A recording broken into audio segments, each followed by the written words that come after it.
You said that there were plans to kill you, and that the plan was not to kill you in Abuja, but to kill you right there in Kogi State. I'm very certain that you know the magnitude of that allegation, and you know what could become of that if it's not ironclad in evidence. Sure.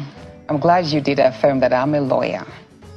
And even if I'm not a lawyer, I'm a sane individual. And I do stand by what I said. It was part of the meeting, the discussions Akpabio had with Yahya Bello that night to eliminate me. And to what extent? To what purpose? Let's say this. Let's ask the Senate President, why in the first instance did he withdraw my security, if not to make me vulnerable to attacks? Mind you, of all the senators there, well, let's just say, we're about 109 senators, but we all have different stories.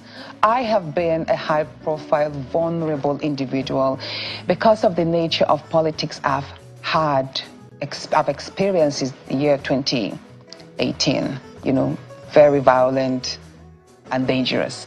And I've always had my security, okay? So stripping me off my security simply because I'm suspended illegally, actually, he just positioned me before attacks, and I knew immediately what that meant. Is that the reason why you think they want to eliminate you? That's not it. That's not it. Mind you, I said that there was a conversation. So that happened. I was suspended on the 6th day of March, right? And shortly a week after, which was the 14th, a week and a few days after when he met with him, he then emphasized that I should be killed, but I should be killed in Kogi.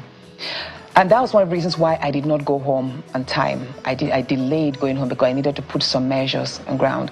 I did write a letter to the Inspector General of Police, and I sent a copy to his WhatsApp. I forwarded the copy to his WhatsApp. He's not responded to that yet. But again, I've spoken on the phone to a number of persons in the security as well. I did notify them. And you see, this is Nigeria. We've had a number of political murders that usually are swept under the carpet, no investigation done. What is important to me is to stay alive, because dead men tell no tales. And God forbid, if I had not come out, and if I don't speak about this, and something happens, and they succeed in their plan, who is going to get justice for me? How can you make such an allegations of a meeting where you were not present? I heard it's just like, okay, how again? Like, I tell you, there were actually three conversations that happened that day. I spoke only about 2.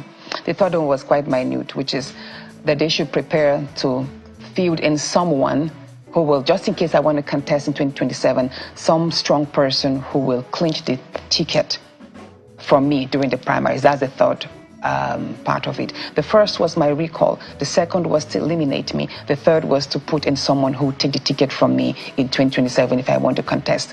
So if you are doubting the veracity of the killing, yes, then what about the recall that we just experienced? Are you getting my point? Are you able to prove this? That's the point. I mean, anyone can make an allegation, but the issue is, are you able to prove it when it comes to it? Let us get to that bridge. I'm hearing that the Senate President wants to sue me for that. I will tell him to go ahead. We'll meet and we'll cross that bridge.